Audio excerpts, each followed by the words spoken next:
Hello, everybody. Zero here, and I had like the best weekend ever. Jesus Christ, this was packed. Not only did we get Bites of the Dust Part 2 with JoJo, which was actually pretty cool, and the Bites of the Dust version of the opening was epic. We also got the scans for Uchu Sentai Q Ranger, which is a new Sentai, and we have 9 of them right off the bat. Let's see. Oh, PlayStation Experience happened. Yakuza Kiwami and 6 are coming to the US. That makes me happy. Frickin' Windjammers is back. All this different stuff. Gee, Parappa's getting a remaster. The Crash remastering looks good. Marvel vs. Capcom Infinite. Oh my goodness, this weekend was hype. Like, seriously, oh my goodness. Mega Man X. Capcom remembers Mega Man X. Oh my god.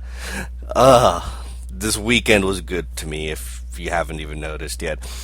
Anyway, let's move on. So, we have RWBY Volume 4, Episode 5, and Kamen Rider XA, what is this, Episode 9, I believe? I think. I can't remember, actually. Anyway, so, RWBY Volume 4, it's actually a very short one, to be honest. It's like maybe 10 minutes long because, the opening and the credits take about 2.5 minutes each or so. And it's like, yeah, not much can actually be done with that kind of time frame because the episode itself was 12.5 minutes long or so. And, yeah, the opening and ending kind of cut that down to like 10 minutes or so. As such, we get an entire Blake focus for this episode, which surprised me because I thought, maybe we'd get some Weiss focus. Yeah, Weiss has been getting the shaft in terms of focus. You'd think because she has prominence in the opening compared to Yang, that she would have gotten a lot done, but no, Yang's been getting more done than she has. Jeez. So anyway, Sun and Blake, they get down on Menagerie, and Sun mentions how cramped it is, and Blake's all like, yeah, they gave us Menagerie so we could shut up, except the fact that 2/3 of it is desert, so they can't even, they can't even settle on that because it's more dangerous than the desert in, I believe it was Vacuo, because in Vacuo, there's a desert that you have to adapt to, but apparently the one on Menagerie is even worse. So I guess you could say Menagerie is the Australia of Remnant. So we got that. We got Menagerie backstory because of that they're basically holed up in this coast, and all these houses are put together wherever a house can be put, and Sun's all like, oh, where's yours? Oh, it's probably that one over there. No, that one looks like it could be yours. And Blake basically points him towards the big giant house. So yeah, Blake's family is actually pretty important, as we'll find this episode. I wasn't expecting that. I thought, they'd be like a nice little humble family. Nope. Oh my goodness, that was this episode was very enlightening to me in terms of Blake, and honestly some nice character background we needed aside from her time at the White Fang. She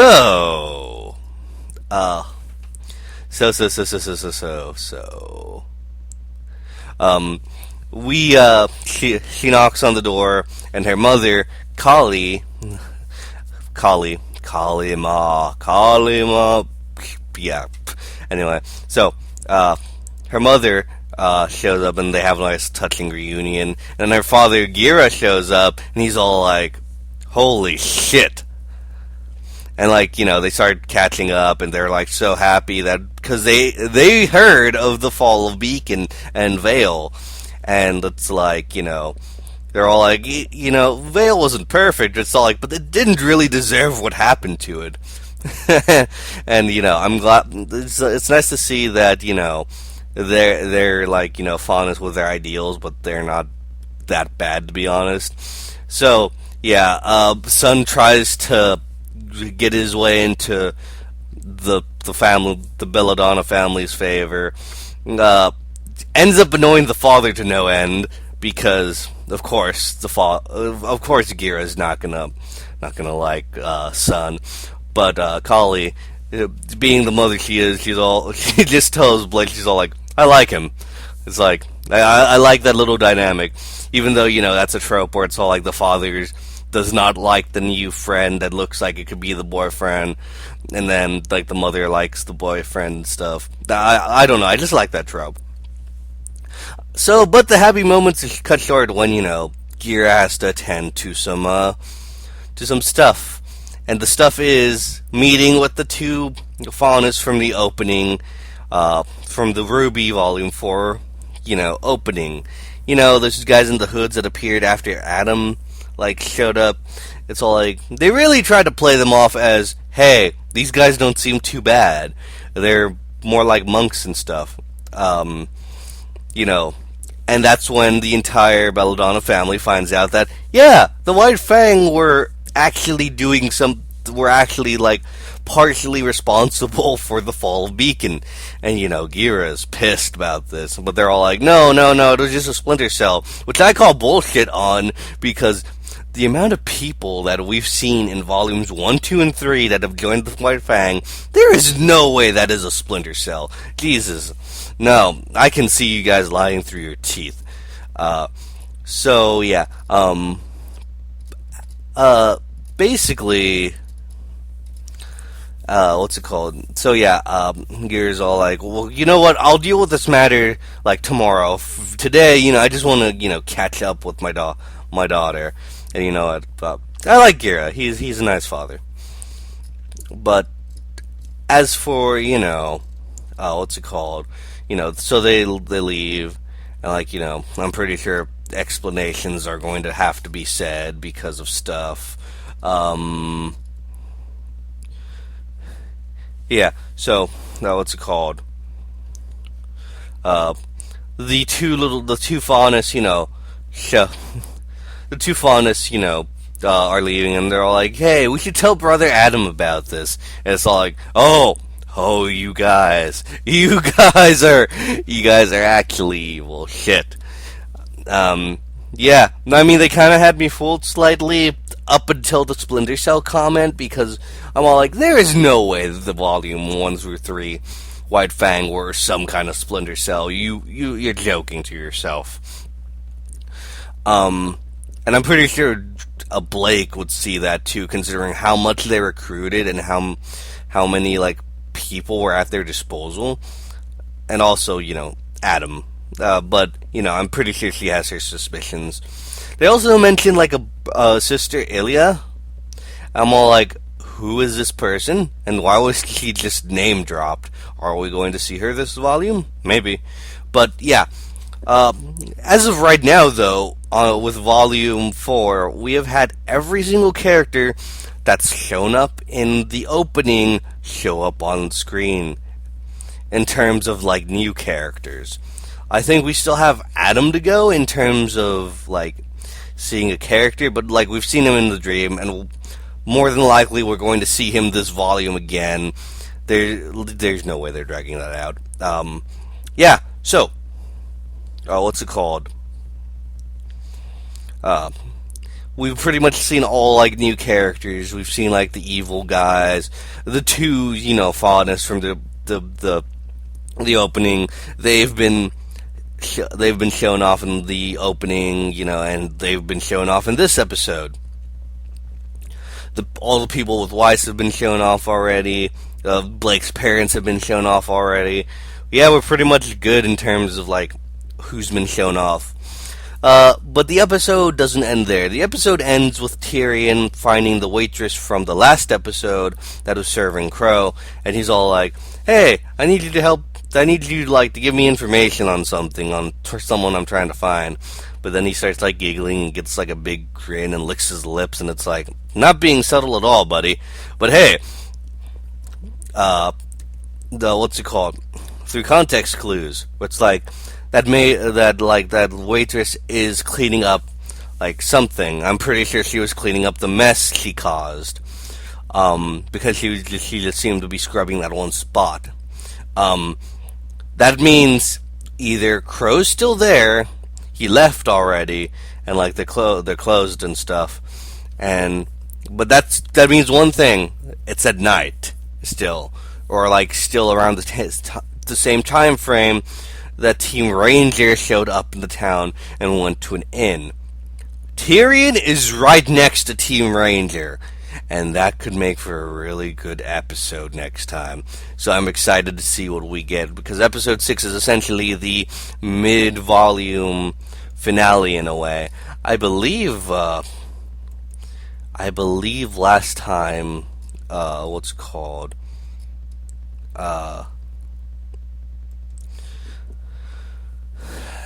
trying to figure out. Last time was the big one with Volume 3, Fall. That was when like Yang got in trouble at the tournament, and it's like that was very much a holy shit. This is actually a mid-season, finale that will show.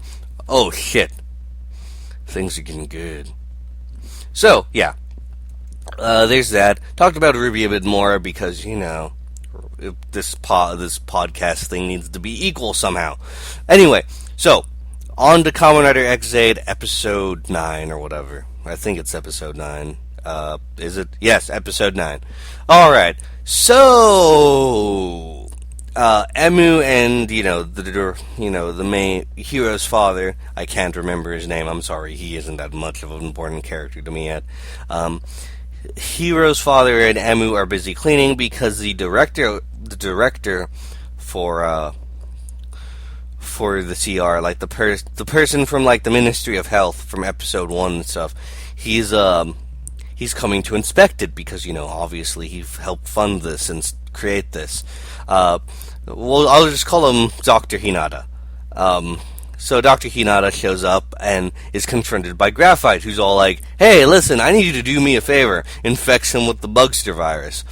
And the interesting thing is he infects him with the Proto Dragonite Hunter Ziga shot. And the interesting thing about that is, Graphite seems to be very gimped, because we saw him without the bug visor a couple times, but it seems like he needed the bug visor in order to transform into his graphite form. So he has to use the proto Gashot in order to transform. But also he was using the bug visor to infect people, meaning he also needed to, he needed that to infect people. So he has to use the Gashot now, except it has interesting side effects, as we'll see later. So Hinata's, he's put into the CR's, bed and stuff, and Emu's all like, "Don't worry, I'll save you, you saved me, I owe you one, like, a lot."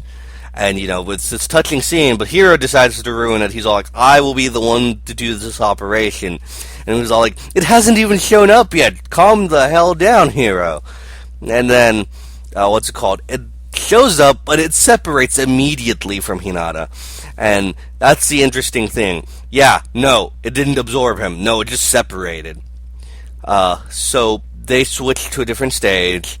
They start fighting it. Graphite shows up and shows off his new power and basically wrecks their shit. And then, Dan's all like, "Oh yes, this is going all according to plan." So like, Graphite will use the Proto Gashot. I'm assuming it's because the Proto Gashot's going to kill Graphite, or, he plans on killing Graphite by using the Dragonite Hunter Ziga shot. So, he takes it to the CR, but, he's intercepted by Taiga, and Dan's all like, "Nah, this isn't for you. Trust me on this." And it's like, I'm all like, good to see, Dan. Like, even though you're endorsing the fact that Taiga's an asshole by, like, giving him the belt in the first place, it's like, yeah, no, it's all like, you already have, Geki Totsu and Doremi Fa, beat. You don't need any more. So, he goes over, Hiro and Emu have an argument where Hiro's all like, "You're getting too emotionally involved in this," and Emu's all like, "Yeah, well, you're trying to get revenge, idiot." And yeah, we start to get more of the information on Emu, on his surgery that happened like 16 years ago with Dr. Hinata, and like, it's all like, yeah, no, he didn't have the gamer driver operation, which basically involved putting a strand of the Bugster virus into the user in order for their immune system to fight it. That is already setting off alarm bells, because they have a piece of the Bugster virus in them, and whatever the hell Emu has, no good things can come from that. We were at episode 9 already. We got hints of the Helheim fruit in Gaim, but this is a more direct, hey, guess what? The enemy you've been fighting? Yeah, it was in your body to make you, so you could use the gamer driver. No, this is already being set up for clear. Yeah, no, bad shit is going to happen to you guys. I just know it, and if it doesn't, I'm going to call, bullshit slightly. And still be relieved at the same time. But, yeah. So, that's the interesting surgery. Kiria actually questions Dr. Hinata while, the big final fight of the episode's going on. Speaking of the big final fight, Graphite decides to stress out Dr. Hinata by infecting more people. And you want to know what what the infections with more people is? What's it called? It's a double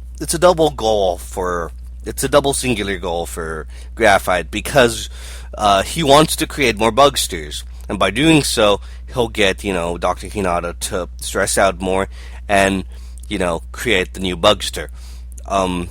So we have this basically 5-man brawl. Snipe and Exate are fighting each other in order to get the combat data for the Dragonite Hunter Ziga shot, because when Dan presented it to Emu and Hiro, the Gashot was unfinished. It still needed combat data from the dragon they were fighting.